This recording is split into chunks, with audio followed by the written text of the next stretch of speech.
Listen to the wind blow, down comes the night.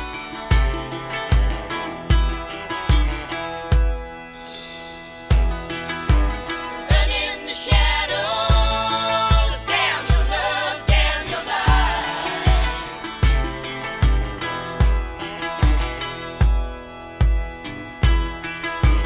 Break the silence, damn the dark, damn the light.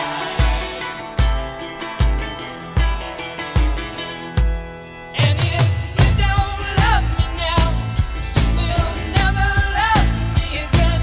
I can still hear you saying you would never break the chain.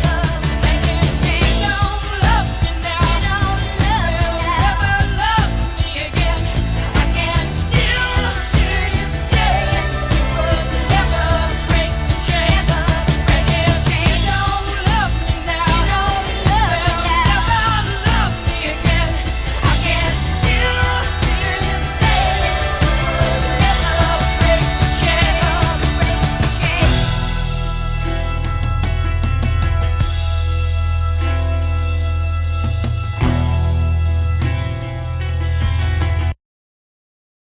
Turn on the mic. Everybody can hear us now. I will live. And there we are. Welcome to the Big Talks. Good morning, everybody. It is 11:15 Eastern Standard. We got the big old papa over here. We got Pastor Russ in the house. He's gonna be sitting here with me. We're gonna go through the show, and then we're gonna probably end with a brief message in terms of where we are supposed to go as the moral higher ground. Would that kind of Okay, we can launch from there anyway, sure. yeah, Mhm. sure. Yeah. We'll go with that. So today's title is Israel. Is it real? I would like to think that it is. The UN and most of the representatives in the United States government would like to think that it is not. So I'm just going to get into why it is and why you should also believe that it is. So for starters, we're going to just break down the brief history of how Israel came to be, where it came from, what it is now, and why the Arab government and the Palestinian people have their conflict with Israel. So, for starters, I'm going to pull up my other display here. I'm going to get rid of this. My behind the scenes are being revealed. Oh no. So, let's go with actually, I want to go here. So, let's start with it's back in biblical times when Jesus was still walking the earth, and Israel hasn't necessarily been made a thing yet. At the time, it was, if I remember correctly, it was just Jerusalem, Judea, Nazareth. All these different places were just their own separate entities. And obviously, the term of Jew or the Jewish people comes from Judea because that was the place of which they originated. And I have here a map showing Judea and Jerusalem. If you look at the real-time map of the area, Judea and Jerusalem would still be within this general area here between the Red Sea and the Mediterranean. So this would be Judea. Jerusalem is this whole section here. And then this would be today's modern time state of Israel. So if you look through the migration of the Jews from Judea, originally when they moved away from Judea to go out into Europe, most of them went through this section here, which would be through Saudi Arabia, Iraq, the River Jordan, and up into Europe. A portion of them would go down further into Africa and then moving out towards what we now know to be North America. But for the most part, let's just focus on this group here that moved out towards the rest of the European countries, because this big giant solid line we can assume to be more population as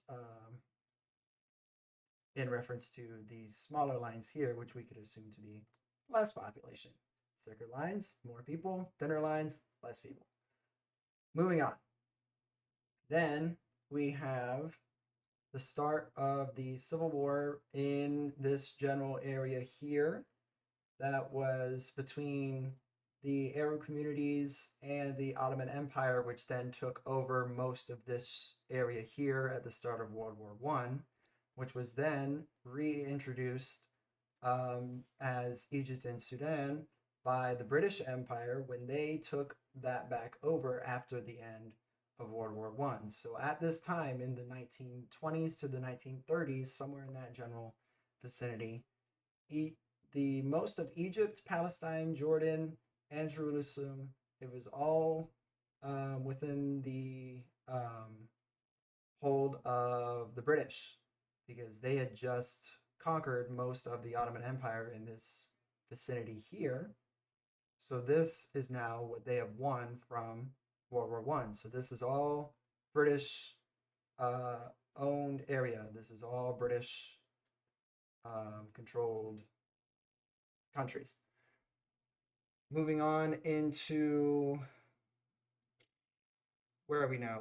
We'd be moving on through that. You would also see the direct correlation between the Jews moving out of Judea and moving out into Europe, with the correlation to that of the Palestinians and the Arab communities moving into the area of Jerusalem here, by this graph here showing the, obvious growth in population in Jerusalem of the Arab communities now under the British mandate here. I'm being spammed by someone who doesn't like what I'm saying, but that's okay. So the Jews had moved out of Jerusalem. They went over into Europe, right? Then we've got the British coming over and taking over this area because they had just won it from World War One, and then the Palestinians had moved into the area. Then from there, after World War Two, all the Jews had then moved back out of Germany as a way to escape from Germany, because of the large and superbly vast majority of them being, put into concentration camps, which, as we can sit here and debate whether or not that was Israel has any right to be where they are now, definitely didn't want to stay in it.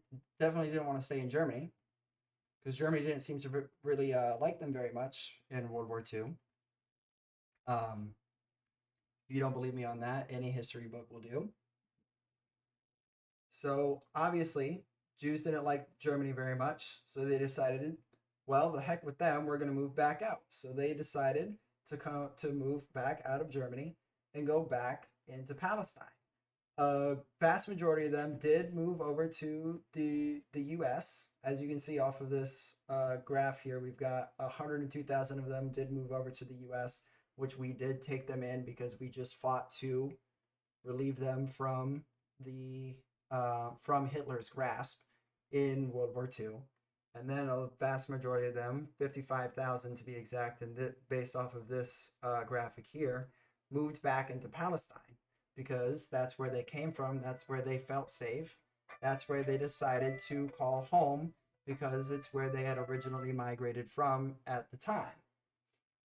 That being said, as you can see here, the Jewish immigration back into Palestine as of the end of the war had moved up from 300 to 400,000 back up into Palestine.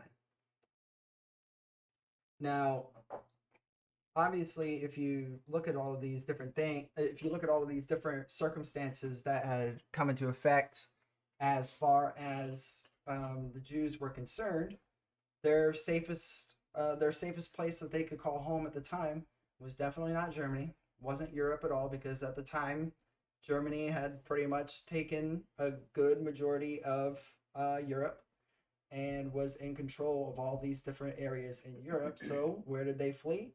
Back to Palestine, because that's where Germany wasn't. Now, when they go over to Palestine, they knock on Palestine's door. Oh, look, a bunch of Arabs um, controlling the area. Well, what are they gonna do now that they've got all these different people living in what they used to call home? Well, obviously there's going to be some conflict there because the Arab communities and the Palestinians don't want to move out of Jerusalem and formerly known as Judea, because they're accustomed to it. They moved from these different areas back over into what's now known as Israel. Um, they made their homes, they made their farmlands. They've got all their different communities in there that they put together. And now the Israelites, at the time they were just known as Jews. The Jews came back over and they said, "Hey, this was our land. You can't take that." So now you've got this different forms, this civil war that happened between, I want to say it was 45 in and then ended in 48. Um, they moved in. They had all this civil war that happened between the Arab communities and the Jews over what to do with the land. So that is when the British stepped in, because they kind of owned the land because they won it back in World War I after defeating the Ottoman Empire. So now they see all of the civil war and they decide, well, hey, I don't want to deal with it myself, so we're just going to take a step back on that. And that's when the United States had then started their backing of the Israeli people. And they had taken it into their own hands to then go to Britain and make these different accords to try to figure out a way for the Palestinian people and the Israeli people to find a common ground. So that is where in 1948 they established the state of Israel. And then the Jewish people of Jerusalem and Judea then had this state that was created for them as a safe haven from all of this that they had just dealt with World War I and World War II, and now their civil war against the Palestinian people, as a safe haven for them to call home. That is where Israel comes from. That's where it originated. That is now how you get this concrete, solid state of Israel, the home for the Jews, or now, as we would refer to them as, the Israeli people. Give me 1 second though. I'm just gonna take a quick breather, take a sip. I'll be back in 1 second.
Okay, sorry about that. We're back. Had a couple of technical difficulties here, but we've got them all sorted out.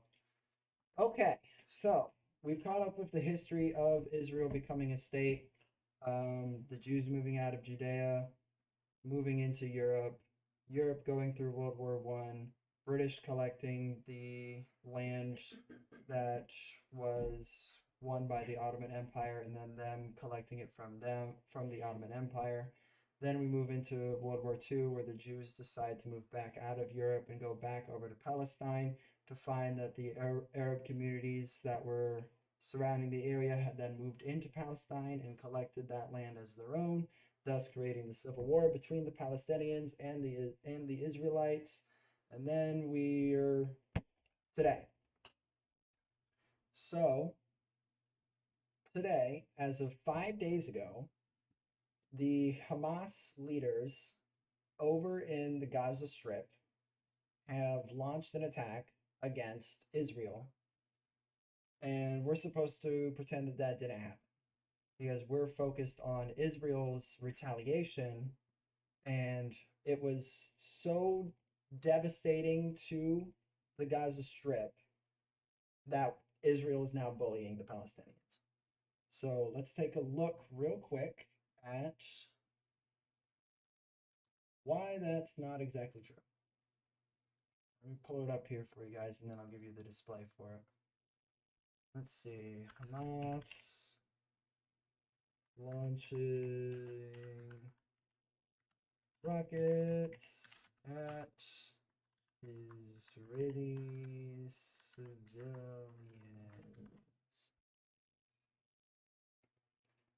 Nope.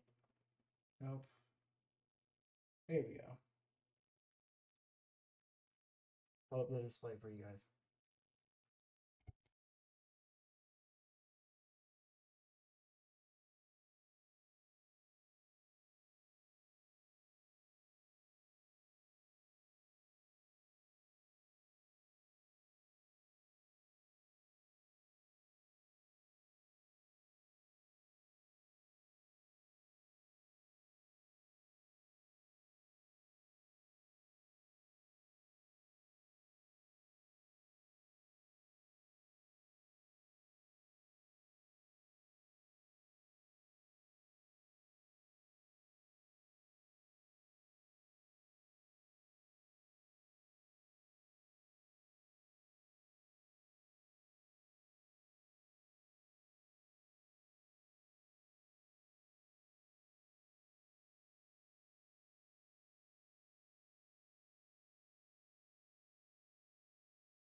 Oh, I just realized I didn't have my sound on. That's on me, everybody. I have to. We're going back and forth between speakers and this, and I don't want the sound to interfere, so that's on me. But anyways, what I'm trying to get across is, Hamas throws out all of these different rocket attacks into Israel.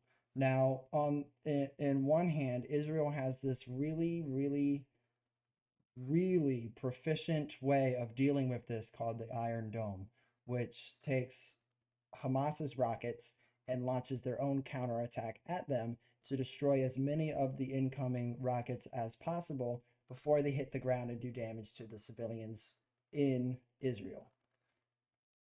Now, with that said, it can take it the Iron Dome, as efficient as it is, can also be overwhelmed, and we'll see that that will unfold as we continue looking through this, because the more rockets you throw at it, the less effective the Iron Dome becomes, because it can only do so much, and the more you throw at it, the more you're gonna get through it. So Hamas doesn't necessarily care too much about whether or not it's going to it's going to actually do damage, as more of, does it care if it's going to have the Israelis suffer loss. So they're just throwing and throwing and throwing as many rockets at them as they possibly can. They've actually gone through thousands. I think the number this morning was like 2,500 that they've launched from the Gaza Strip out into Tel Aviv, and to, I can't pronounce it, but I think it's Aktosh, something like that. I'm sorry if I did mispronounce that, but they're taking all of these launches out from the Gaza Strip into this area. That area is only 20 miles away. So the amount of time that the people of Israel have to react to these rockets being launched from the Gaza Strip, because the Gaza Strip's only 20 miles away from Tel Aviv, is 30 seconds. So you've got 30 seconds to see this rocket coming and get everybody out, right? Now you have that same 30 seconds to then evade 500 rockets or 600. So the amount of devastation that the Hamas leaders are throwing at the Israeli people, just shows some backstory to lead into why Israel responded in the way that they responded. Because Hamas is not targeting the Israeli government or the Israeli military as a show of strength as a show of Hamas strength against the Israeli military. The Hamas government is throwing out these attacks into areas of civilians from civilians in Gaza. So they're using homes, hospitals, in between buildings, in the middle of roadways in Gaza to launch all of these different attacks in civilian areas to civilian areas. So that's two war crimes. And what a lot of these different reps in the United States government right now are leading us to believe is that the devastating retaliation that Israel has then commenced against the Hamas leaders in Gaza is that now we are oppressing and bullying and causing severe devastation to the Palestinian people. And America is funding Israeli to do that. So I'm not going to show you their clips because I don't care to listen to what they have to say, because Ben Shapiro actually put it really nicely when he was talking to Pierce Morgan originally when the Sandy Hook story came out, that what they do is they'll stand on the graves of these people in the area that have been affected as a way to pull at the heartstrings of us to side with what they have to say. and what they have to say is that Israel has no right. Israel has no right to defend itself in this way. But what I thought was kind of funny about was it's kind of crude humor, but it is what it is. Did anyone else notice that they went to the same poster guy? Because they're all the same kind of poster, same size and everything. I just thought that was funny. It's like they all went to the same Staples and got them all done. But getting back into it, why would the Israeli government not defend itself against this?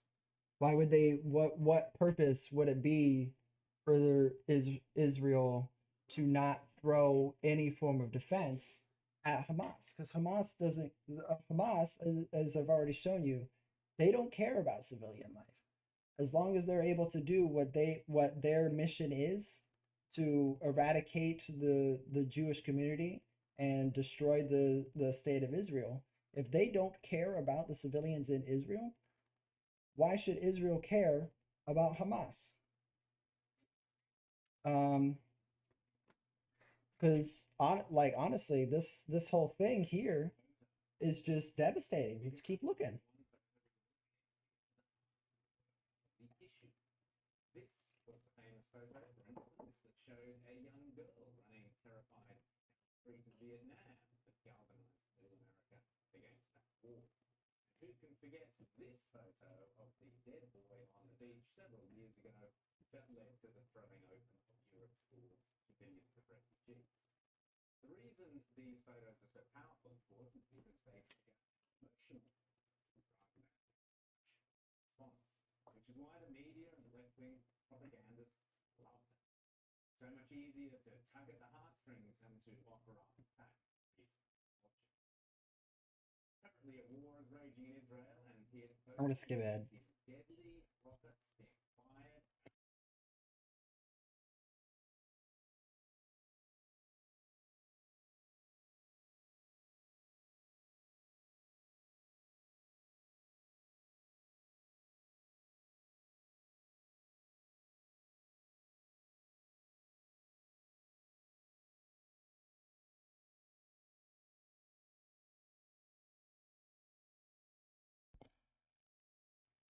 So, looking through all of this and all of this evidence, all of these different stories that's going on through the world news right now, as far as the Israeli and Gaza conflict is concerned, I have to take it upon myself, at least in a sense, to stand on the side of what would be morally correct.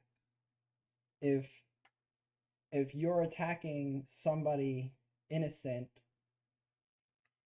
and you don't necessarily care about the repercussions of that, I need to stand in the way of that, right? So why is it that? So I guess I'll end my segment on why is it that we aren't on the side of morally correct anymore, because we've gone away from protecting the innocent civilians of Israel, who have all these different surrounding countries all around their state, who are hell bent on finding a way to get rid of Israel. Why would we not want to protect them? I mean, why else would they have an iron dome surrounding their entire state if they weren't under fire consistently and constantly by all these different states and countries in the surrounding area? Why wouldn't we want to? I don't like seeing it. I don't like seeing it on either side. I feel bad for the Gazan civilians and the innocent Palestinians who have no say in this, because the Hamas government, the terrorist group of Hamas that took over the area, they drove out all those people so that they can go and launch all these different attacks on Israel. I feel bad for both sides on this, but we have to. I would say that we have to look towards what is morally right and get back on track to finding a correct ground to stand on for this. Um, and from there, I think it's time for me to be very quiet and respectful, and we'll move into Pastor Russ's segment. Pastor Russ. All right. Well, when you asked me to come on, I think you knew that I may take a more spiritual kind of a viewpoint of all this, and I certainly do.